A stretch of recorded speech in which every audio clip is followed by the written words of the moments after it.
હું કામ તમે મારી નાવડી એક દિશામાં નથી વહેવા દેતા? મેં તમને કેટલી બધી પ્રાર્થના કરી હતી કે એમને ગૃહસ્થી તરફ વાળો. ભગતને જોતા મને એવો અંદેશો આવે છે કે દિવસે ને દિવસે મારાથી દૂર જઈ રહ્યા છે. હું જેટલી એમની નજીક જવાનો પ્રયત્ન કરું છું એ એટલા જ ભક્તિની નજીક જઈ રહ્યા છે.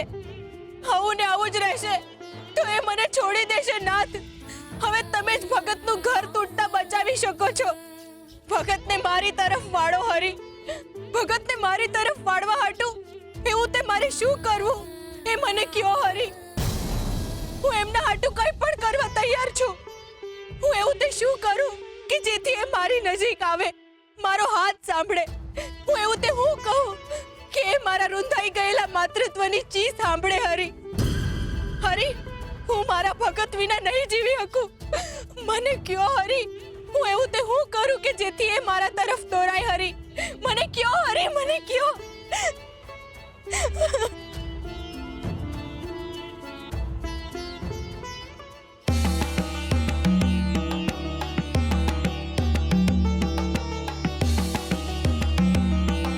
આ સૂના થયેલા માતૃત્વના આંસુ છે, જલ્દી સુકાશે નહીં. ના, તમે જે કરી રહ્યા છો એ નિયતિના વિધાન પ્રમાણે કરી રહ્યા છો. હું જાણું છું ના કે ગોરા સાથે જે કંઈ થઈ રહ્યું છે એના કર્મોનું ફળ છે. પરંતુ ના, તુલસીના નસીબમાં તો બાળક હતું ને, જે ગોરાના લીધે હવે નથી. તમારી ભક્તિની ગોરાની દુને તુલસીની મમતાની હત્યા કરી છે. એમાં એ બિચારીનો શું વાંક?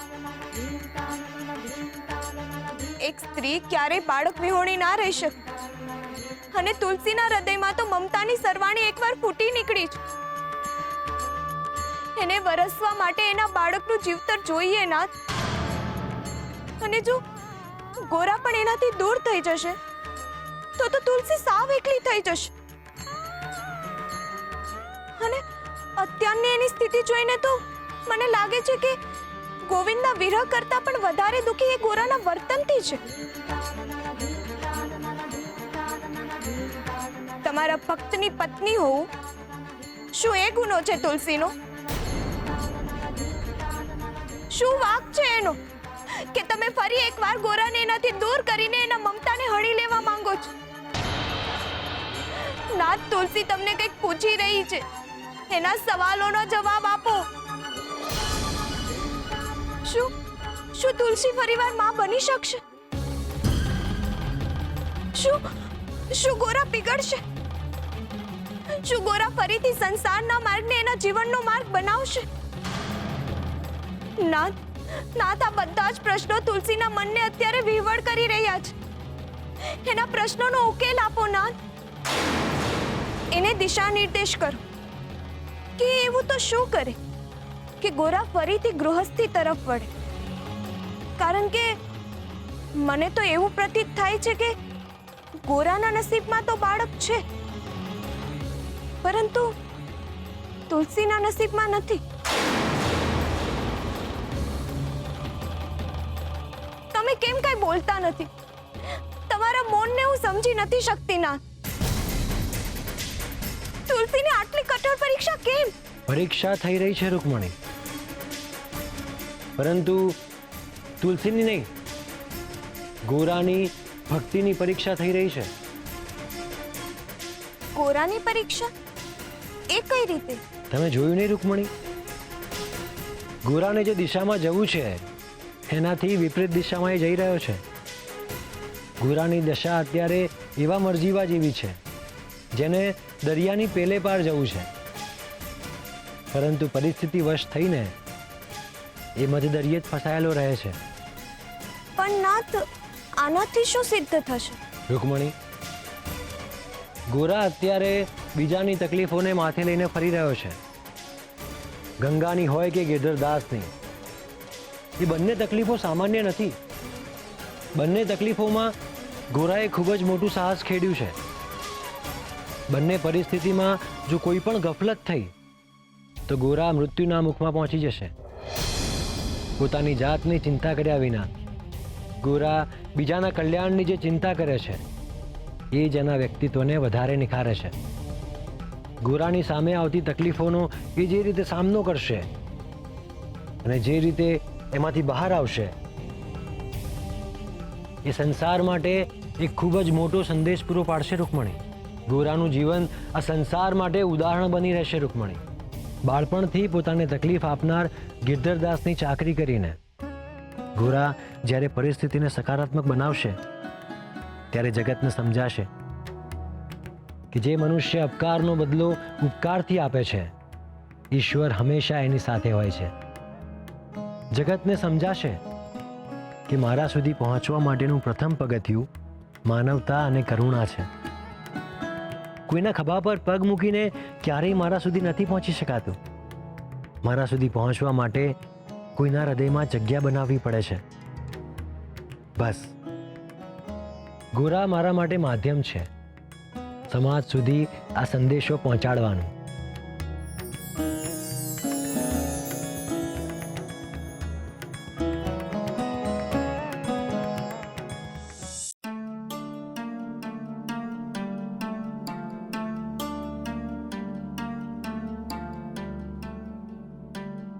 હાલો પૂજારી બાપા, તમને તુલસીનો લેપ લગાવી દઉં.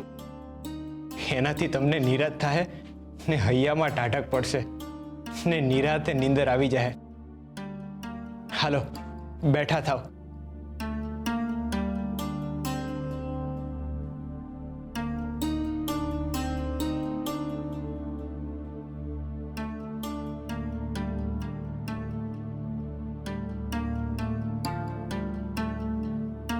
અરે બહુ બળે છે પૂજારી બાપા. મને ખબર છે તમને અસહ્ય બળતરા થતી હશે. હું તમારી પીડાને સમજુ છું. અત્યારે થોડીક વાર જ બળશે, પછી તમને ટાઢક થાય. લાવ બાપા હાથ.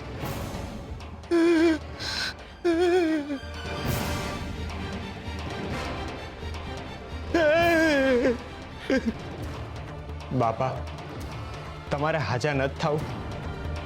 મંદિરમાં જઈને હરિની આરતી નથી કરવી તો લાવો લેપ લગાવવા દો. હૈયામાં હામ રાખો ને હોઠે હરિનું નામ, એટલે બળતરા ટાઢકમાં બદલાઈ જશે. આના સિવાય બીજો ઉપાય પણ છે.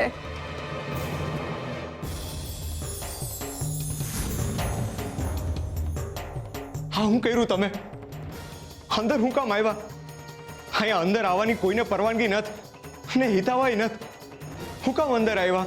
આ સવાલ તમારા માટે પણ થાય જ ને.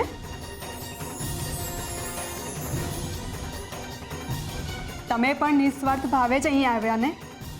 અહીં આવું હિતાવહ નથી અને પરવાનગી નથી તો એ તો હંધાઈને માટે લાગુ પડે ને. જે હેતુથી તમે અહીં આવ્યા છો એ જ હેતુથી હું પણ અહીં આવી છું.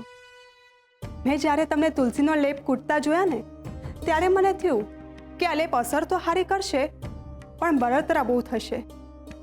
તુલસીનો લેપ છે અક્ષીર, પણ એ ચામડી પર બળતરા બહુ કરે. એટલા માટે હું આ તુલસીના આખા પાન લઈ આવી છું. આનાથી પીડા પણ મટી જશે અને બળતરા પણ નહીં થાય. જુઓ. જય શ્રી કૃષ્ણ પૂજારી બાપા, હું ગંગા. આડા પડો તમે.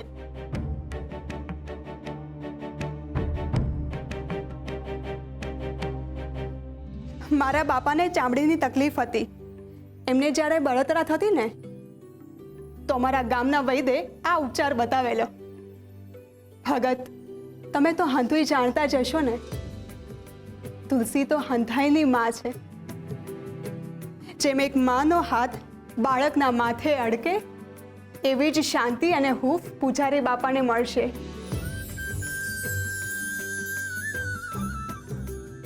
એમના શરીરને તાઢક વળશે અને બળતરા પણ નહીં થાય.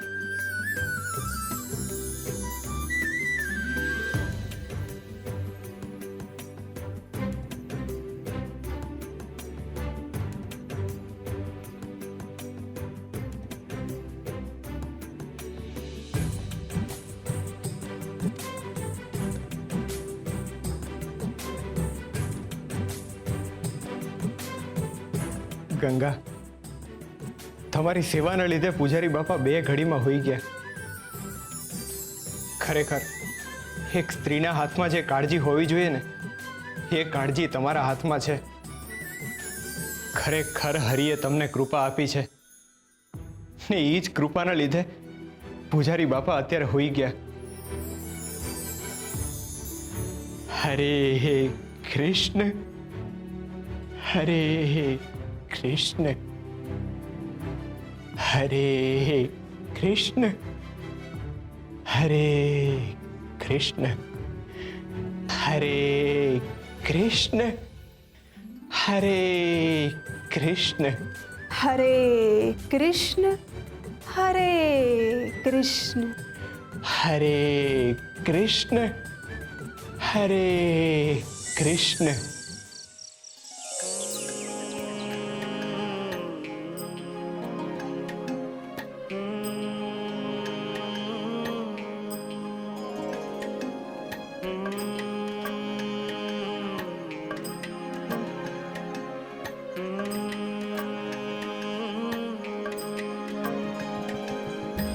वेद धर्म हूँ काई न जाणूं, जाणूं तारू नाम, जाणूं तारू नाम.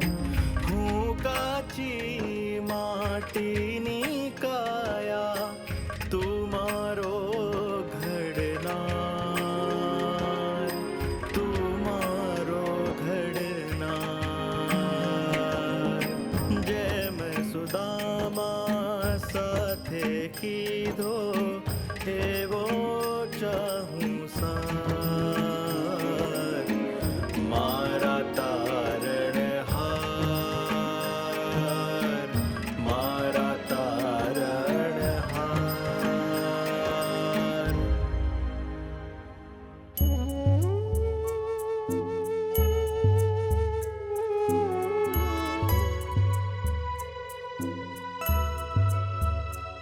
બાપા, રાત નિરાતે વીતી ગઈ ને.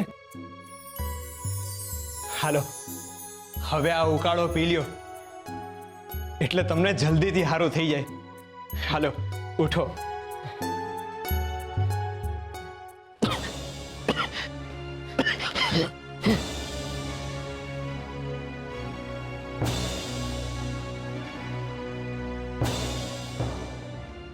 અરે, તમે ઉઠી ગયા? ભજન કાનમાં પડે પછી મન થોડું નિંદરમાં રહે. તમે જાણો છો તમે કેટલું સુંદર ભજન ગાઓ છો. એ તો મારો હરી જેવું ગવડાવે છે ને એવું ગાઉં છું. સવારને પણ શણગાર કરે એવા સુર હોય છે તમારા ભજનના. એ તો જેવો મારો હરી છે ને એવું જેનું ભજન છે.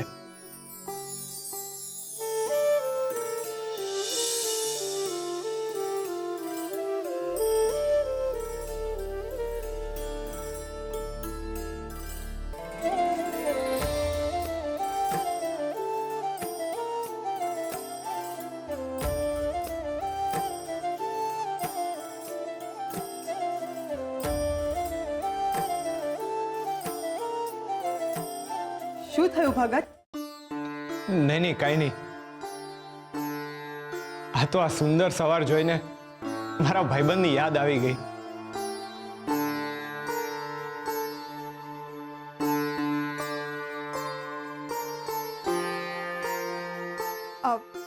ભગત, તમને કઈ વાંધો ન હોય તો તમારી પાસે કંઈક માગું? અરે, માગવું હોય તો હરી પાસેથી મંગાય. બાકી દરિયો છોડીને ખાબોચિયા પાસે હાથ લંબાવો છો. છતાંય માગો, હરી અપાવશે ને તો આપી શકીશ. તમારા ભજન સાંભળું છું ને મારી આત્માને ટાઢક વળે છે. આવા ભજન મારે પણ ગાવા છે. મને શીખવાડશો? અરે, આ તો કઈ પૂછવાની વસ્તુ છે. ભજન તો હરીને બહુ ગમે ને એકથી ભલા 2.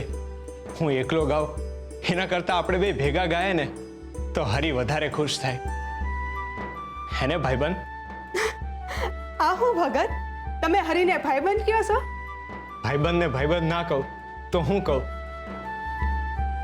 લ્યો પૂજારી બાપા, ભાઈબંધને યાદ કરો ને આ ઉકાળો પી જાઓ ને બોલો હરે કૃષ્ણ હરે કૃષ્ણ.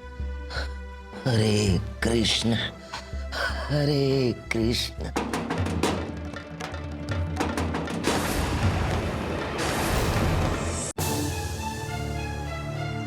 હું જોઉં છું.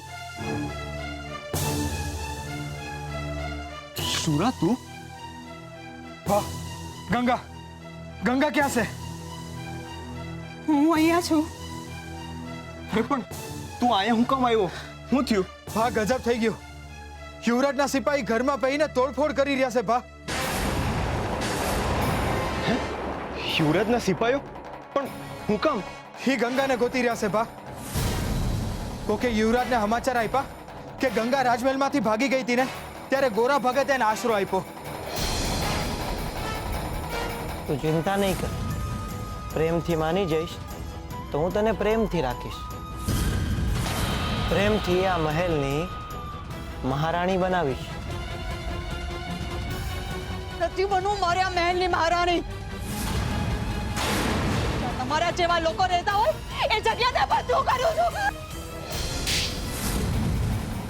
યુવરાજને આપણા ઘર ઉપર શંકા ગઈ એટલે એ આખા ઘરને ફેંદી રહ્યા છે ભા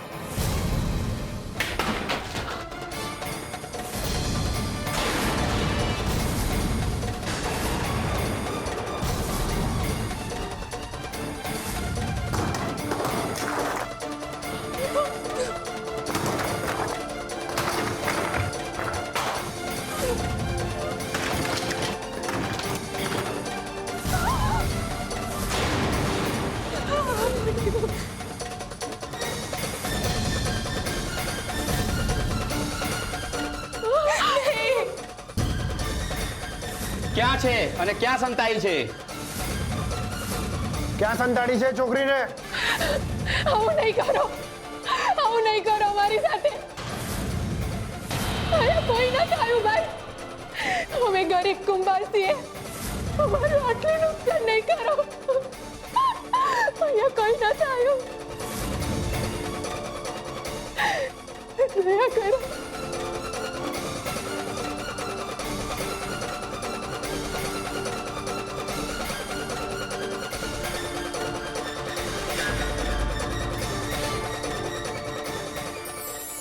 નિડર સેવા. સેવા એટલે કોઈ પણ પ્રકારના લોભ કે લાલચ વિના ફક્ત ને ફક્ત નિસ્વાર્થ ભાવે કરવામાં આવતું કર્મ. પરંતુ નિડર સેવા એટલે શું? સેવા કરવામાં નિડરતા શું?